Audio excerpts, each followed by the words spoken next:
पाश्चात्य विचारक प्लेटो ने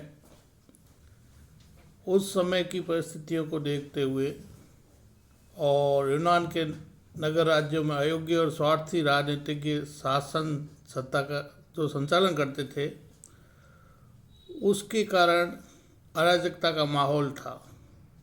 और प्लेटो चिंतित था कि किस तरह का शासन हो जो प्रजा के अनुकूल हो और शासन व्यवस्था कुशल तरीके से संचालित हो सके। इसके लिए उन्होंने एक नया सिद्धांत दिया, जिसे आदर्श राजा या आदर्श राज्य भी कहा गया। और उन्होंने कहा कि जब तक देश का राजा दार्शनिक नहीं होगा तब तक शासन में सुधार नहीं आ सकता। इसलिए उन्होंने कहा कि मैंने देखा कि उस समय की परिस्थितियाँ जिसमें संविधान या संस्थाओं के दोषों को दूर करे, विशेषकर राजनीतिक व्यवस्था के अंदर जो दोष थे उनको दूर करने के लिए एक पढ़ा लिखा विवेकशील दार्शनिक राजा होगा, तब भी उसमें सुधार हो सकता है। और उन्होंने कहा कि वह ऐसा राजा होगा जिसकी एक शिक्षा व्यवस्था के अनुकूल वह 6 साल से लेकर के 18 साल तक, 18 साल से लेकर के 20 साल तक और 20 साल से लेकर 30 साल तक अलग अलग प्रारंभिक शिक्षा, उच्च शिक्षा, सैनिक शिक्षा का सैद्धांतिक ज्ञान अर्जित करने के पश्चात 30 से 35 साल तक और फिर 35 से 50 साल तक जो पीरियड है उसमें वो व्यवहारिक शिक्षा प्राप्त करने के लिए, दुनियादारी की शिक्षा प्राप्त करने के लिए फील्ड में जाएगा और वो वास्तविक समस्याओं को समझेगा। और 50 साल में जब वो अपनी शिक्षा पूर्ण कर लेगा और उसमें सफल हो जाएगा, वह उस शासन का राजा होगा जिसका नाम वो दार्शनिक राजा कहते हैं। और वो जो दार्शनिक राजा आएगा वो आदर्श राज्य बनाएगा। तो प्लेटो ने इन्हीं आधार पे अपने दार्शनिक राज्य का एक कल्पना प्रस्तुत की है। और उसके अनुसार दार्शनिक जो राजा होगा उसमें कुछ विशेष गुण होने चाहिए। उसमें वो कहता है कि वह विवेक का प्रेमी होना चाहिए, यानी शासक विवेकशील होना चाहिए। वो एक सच्चा दार्शनिक ज्ञान में प्रेम रखने वाला होना चाहिए, न कि किसी मत से। वह घृणा, संकीर्णता, द्वेष, स्वार्थपरता से दूर होना चाहिए ताकि वह सबके हित में सोच समझ के शासन का संचालन कर सके। दूसरा गुण उसका प्लेटो ये कहता है कि वो सत्य का अनुगामी हो। वह केवल सत्य की बात करे। झूठ के विचार से शासकों में घृणा होती है, ऐसा प्लेटो का मानना था। तो उसने कहा कि राजा ऐसा हो जिसके माइंड में निंदा, अविश्वास, झूठ, फरेब या धोखे के विचार नहीं आए। इसके साथ साथ वो कहता है कि वो न्याय का प्रेमी हो।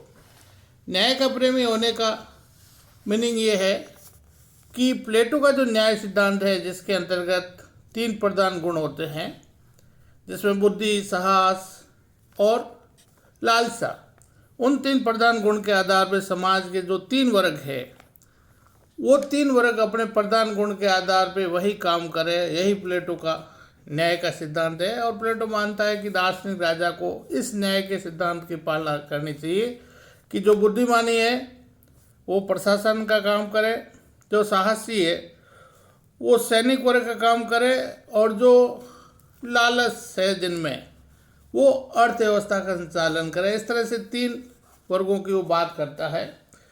उस न्याय सिद्धांत का पालन दार्शनिक राजा करवाए। नेक्स्ट वो कहता है कि निस्वार्थी होना चाहिए। वो राजा को मानता है कि दार्शनिक राजा पूर्णतः निस्वार्थी होगा। उसके पास ना तो परिवार होगा खुद का, ना संपत्ति होगी। वह केवल राज्य के कल्याण के लिए कार्य करेगा।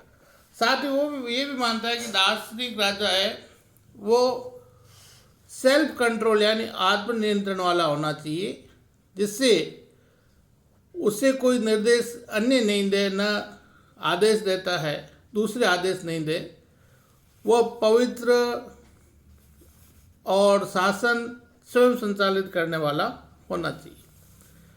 वो ये भी कहते हैं कि दार्शनिक राजा की स्मरण शक्ति बहुत अच्छी होनी चाहिए और उसके ज्ञान अर्जन करने वाली उसमें समाहित शक्ति होनी चाहिए। साथ ही वो कहता है कि दार्शनिक राजा को शांत स्वभाव का होना चाहिए। जैसा कि नेटलशिप ने कहा है कि सच्चे दार्शनिक राजा को स्वभाव से ही शांत होना चाहिए और जिसका स्वभाव शांत होगा वही शांति के साम्राज्य को स्थापित कर सकता है। प्लेटो ने अपने रिपब्लिक की 5वीं पुस्तक में दार्शनिक राजा के गुणों का विस्तार से प्रकाश डाला है और उसने कहा कि वह उच्चतम प्राकृतिक गुण वाला होना चाहिए और उसका वो अधिकतम प्रयोग करे और सत्य का पालन करे। इस तरह से वो ये कहता है कि दार्शनिक जो राजा है वो सर्वगुण संपन्न होना चाहिए। साथ ही वो ये भी बताता है कि दार्शनिक राजा का निर्माण जो है वो शिक्षा से होगा, किसी देवी शक्ति से नहीं। यानी एक शिक्षा पद्धति है, उसके आधार पे उसको वो प्राप्त करके और 6 साल से लेकर के लगातार जो शिक्षा के चरण है उनमें सैद्धांतिक और व्यवहारिक शिक्षा मिला करके 50 साल के बाद में जब उसमें वह योग्य हो जाएगा तब वो दार्शनिक राजा बनेगा। तो जो दार्शनिक राजा है उसका निर्माण की एक प्रक्रिया है, न कि उसका जन्म होता है या न कि किसी वो शक्ति का प्रतीक है। वो अपने विवेक से ही दार्शनिक राजा बनता है।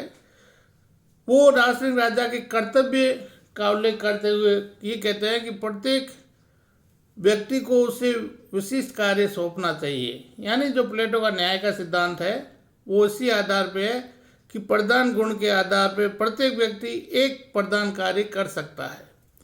जैसे अगर बुद्धि वाला है तो प्रशासन का काम करे, साहस है तो सैनिक कार्य करे और लालसा वाला है तो उत्पादक वर्ग का काम करे। तो दार्शनिक राजा का ये कर्तव्य है कि विशिष्ट योग्यता के आधार पर विशिष्ट कार्य करने के लिए लोगों को प्रेरित करे और उसका ध्यान रखे।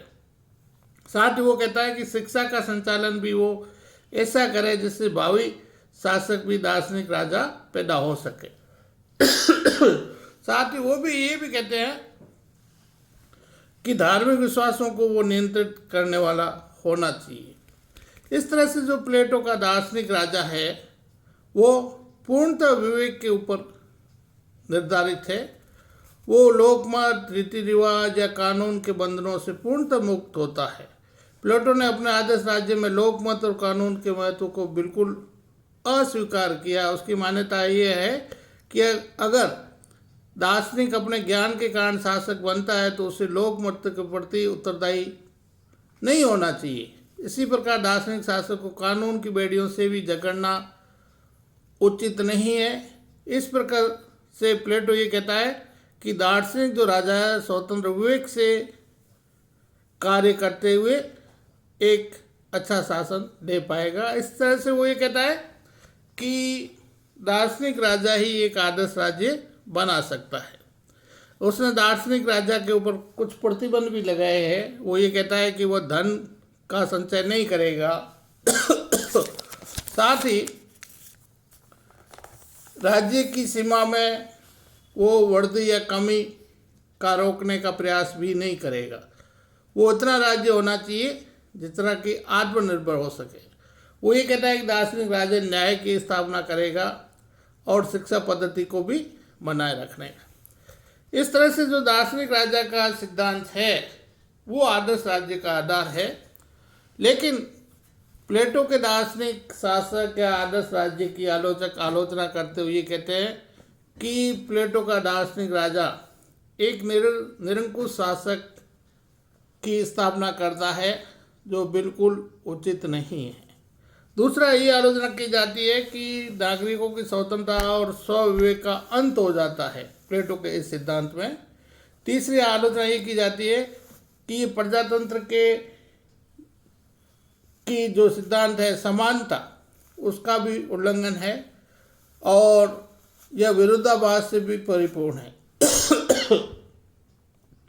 दार्शनिक जो राजा है वो एक काल्पनिक अवधारणा है। इस प्रकार से आलोचक ये कहते हैं कि प्लेटो का जो दार्शनिक राजा का सिद्धांत है वो व्यावहारिक नहीं है। लेकिन अगर हम ये कहें कि प्लेटो ने आज से हजारों सालों पहले यह बताया कि शासन करना एक कला है और शासक वही व्यक्ति होना चाहिए जो उस कला में कुशल ज्ञाता हो या विशेषज्ञ हो, अर्थात दार्शनिक शासक यह है जो ज्ञानी पुरुषों का शासन है। पुरुषों के अनुसार प्लेटो के अनुसार दार्शनिक राजा ही राज्य के अंदर जितनी समस्या है उनका समाधान कर सकते हैं। लेकिन इसका आधार विवेक है दार्शनिक राजा का। लेकिन प्लेटो ने खुद ने बाद में जो एक पुस्तक लिखी जिसका नाम लोज है, उसमें उसने उप आदर्श राज्य की बात की है और उसमें उसने दार्शनिक राजा या विवेक के शासन की जगह कानून के शासन की बात की है। यानी जो प्लेटो को ये लगता है कि केवल कल्पना से या दर्शन से दार्शनिक राजा नहीं बन सकता, इसलिए वो बाद में अपने विचार को संशोधित करते हुए लोज में ये कहता है, जिसमें वो उप आदर्श राज्य की बात करता है कि शासन वह अच्छा है जो कानून के आधार पर निर्धारित है। इस प्रकार से हम ये देखते हैं कि प्लेटो का दार्शनिक राजा या आदर्श राज्य या उप आदर्श राज्य वर्तमान समय में भी राजनीतिक संस्थाओं को और राजनीतिक दर्शन को एक मार्गदर्शन प्रदान करता है और इसका महत्व हमेशा बना रहेगा।